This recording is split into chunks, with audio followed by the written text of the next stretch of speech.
Hey guys, welcome to our next episode of the Madison and Mountain View. Today we have Michele Spiezia, founder of Bespoke, which is very exciting for me because I actually really want to learn more about design and kind of what inspired her. So Michele, if you can take a minute and just kind of introduce yourself, explain what Bespoke is. Absolutely. Good morning, everybody. I'm Michele. I'm the founder and CEO of Bespoke.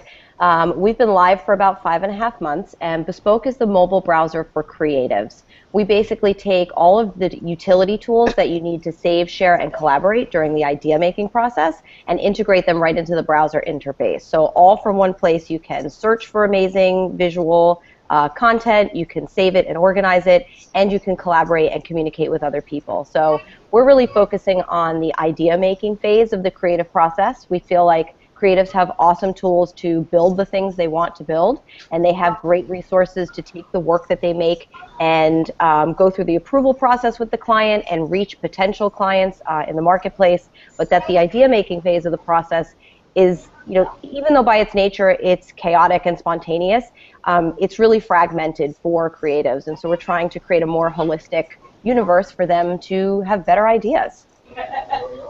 Cool.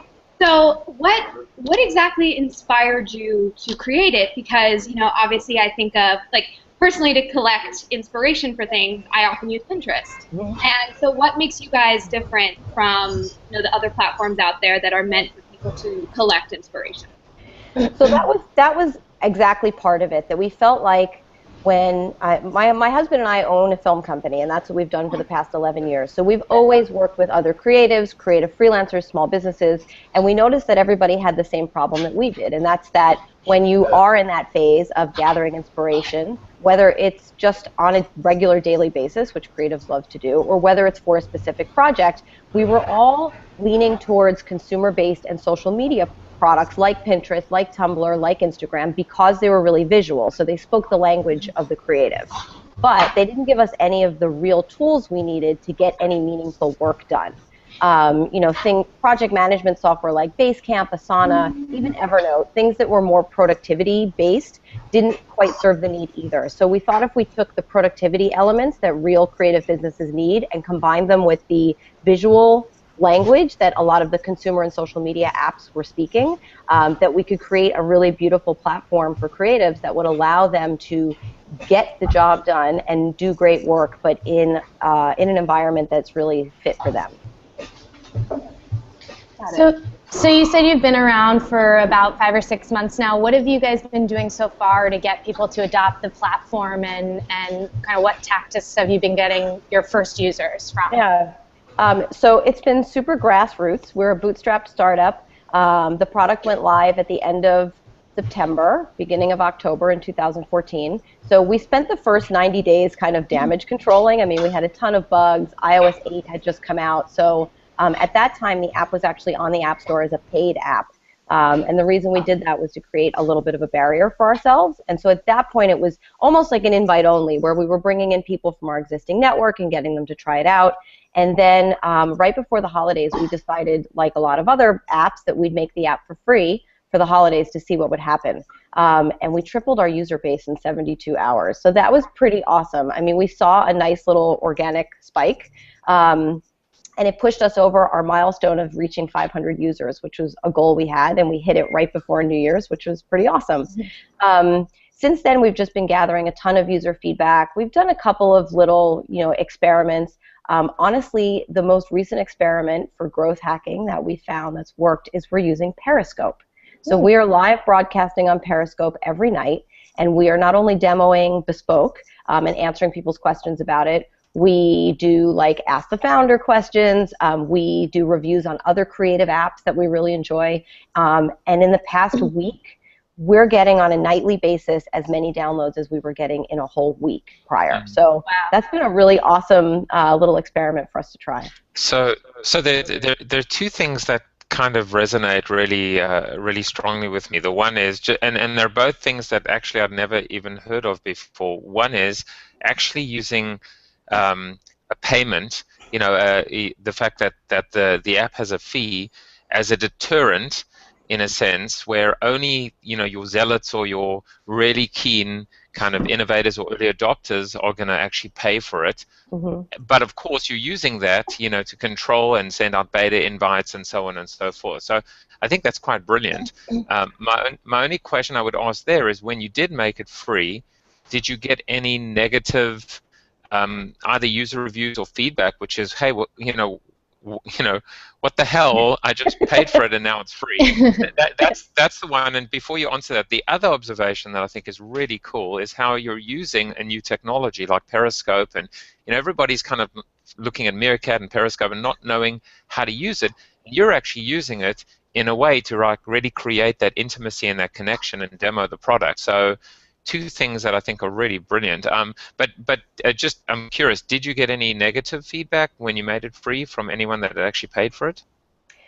We really didn't. I mean, a lot of people that paid for it, and it was listed on the App Store as $2.99. So a lot of people that did pay the $2.99 were at least like an arm's length connection or a weak tie to me, and I think they were happy to give me their $2.99, which turns into what, $1.97 when you pay the App Store. So I think that anybody who was downloading at that point did have some type of tie to us. I mean, we did reach a few organic users that way, but no one really gave us any flack about it. It's kind of like a crowdfunding campaign through friends and family. Yeah, I mean, I don't know, we earned a couple $100, but I'll take a couple $100. Don't spend it all at once. I know. It's interesting launching a platform on iOS only and mobile only. It presented a really unique set of challenges when it came to beta testing, trying to release invite only, some of those things that more typically are done in web-based startups. So we kind of had to concoct our own plan. And I'd love to say that it was all strategy and mapped out from the beginning, but a lot of it just, happened along the way as we made decisions, gut decisions as we went along. But the great part was that once we made it free, you show up on all of these, ratings and websites that say, oh, this app was paid, now it went free. And so it really did give us that nice little bump that we needed. And it allowed us to gather some really awesome user feedback. And make some changes in the past 3 months to our login and our onboarding process, because we were seeing that that's where people were struggling.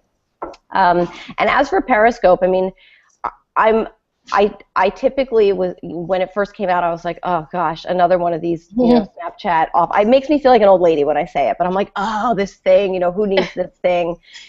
And then my co-founder, Francesco, in the middle of the night one night was like, you know what, I'm just going to try it out. And I'm going to try to create a meaningful broadcast of some type so that it's not all, like drunk girls and boobs. I hope it doesn't completely spiral into that. And he just had such a great response.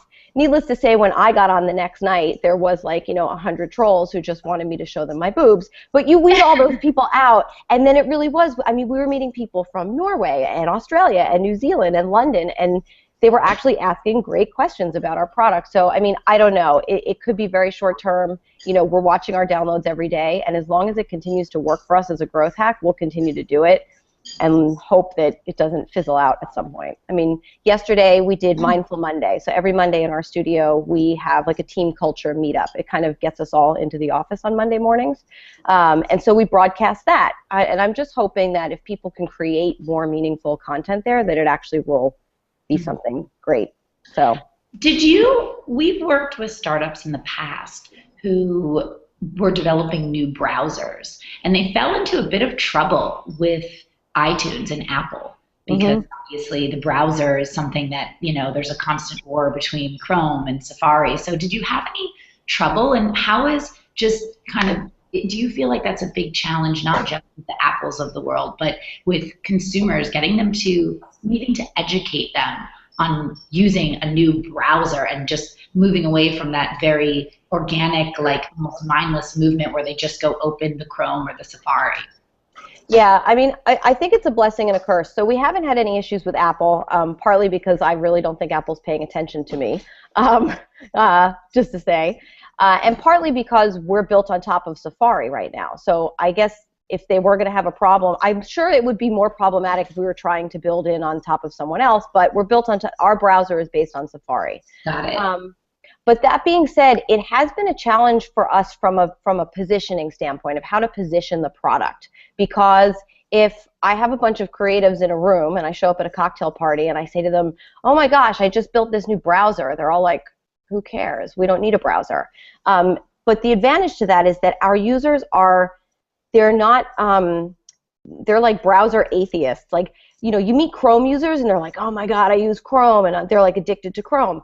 And even, you know, if you meet a Firefox user now and then, I don't know. But we find that creatives use Safari because it's what's on the device. That's the internet on their device. And I'm not dumbing it down at all. There are very intelligent, amazing creatives out there.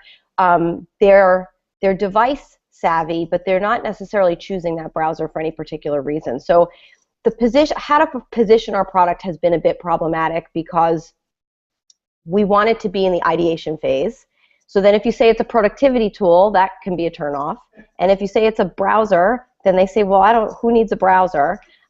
Which is why, again, the Periscope piece is working so well, and meetups we've done have worked so well, because you kind of have to see it to understand why you would want it. But we're constantly, you know, reworking the language and the positioning to make sure that we're getting the right eyeballs and that they're understanding why what we're building is meaningful and that it's not just another browser.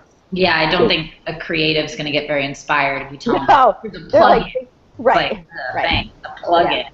That's really interesting. Have you considered the longer term when it comes to, you know, building it on top of Safari and what happens when you try and move over to other platforms? I mean, I'm sure you have. I'm just curious, like, your approach on that. Yeah, I mean, the browser question as a whole kind of remains to be seen for us of what happens. I mean, yeah, we're iOS only right now and we're mobile only, so being on top of Safari is great. We have desktop extensions for Firefox, Safari, and Chrome, so you can clip from your desktop browser and it will sync with your iPad. Even in our discussions about how to go to the web, because we know that we do need to make a move to the web, especially if we plan to grow into the enterprise. But then the question becomes, is it based in your browser as a website, or is it a web application? Because it's like Inception. It can't be. That's my second Inception reference this morning. It can't be a browser in a browser because that doesn't make any sense. So part of that is kind of just waiting to see what the users need and want, and then making technical decisions about, you know, what the smartest way to go is for us as far as how we build out those elements. I mean, even now, our Safari browser is good. It's not great. You know, I do feel a little bit like a Swiss Army knife. Like, all of the elements are there and they are good, but now it's time to refine each of them, whether it's the browsing element, the collaborating element, the saving element. So we actually have a 3 Inception cap on our. I'm just letting you know. So if you do mention you do mention it again, we basically just cut you off. You send me those dimensions. We have about 2 or 3 minutes left, and I actually just wanted to ask you a question about the creative industry. I mean, myself, Lauren, you know, Gina, we all come from the agency world and from the media side, the creative side. You know, I met a startup recently that's kind of doing almost like TaskRabbit for creatives. So allowing whether you need a tagline or a jingle or a piece of code or a logo design, etc. Just some thoughts on the creative, the state of the creative business right now, and kind of what you hope to kind of bring to the table to, if not disintermediate, maybe just reinvigorate in a sense. It'd be nice to hear because certainly I think kind of the industry is a little lost at the moment. Yeah, I agree. I mean, I think that the creative industries are a grossly underserved market.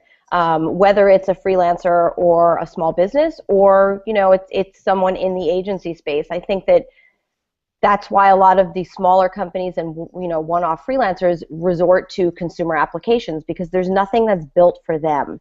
And even in the agency space, you know, I talk to a lot of agencies, and they're concocting, you know, and Frankensteining different apps together. So I think that the economy is hugely moving in that direction, that the creative economy is like the next great thing. There are places in the world like the UK and New Zealand and Australia that are figuring that out and supporting it a lot more quickly than we are in the US. But I mean, here you have New York, Miami, you know, LA. I think there's awesome things happening. So that's what it is for us. I mean, if we take the lead from people like Adobe, who clearly believe, you know, that mobile is the way to go and that the creative workforce is strong, we just believe that we need to create products by creatives for creatives, because it doesn't work when you're an engineer or a business development person that thinks you're going to create something that'll work for creative. And we also understand who creatives are, right? We don't like to be told what to do. We don't, we want it our way. We're like somewhat elitist. I mean, let's be real here. So you have to create products and platforms that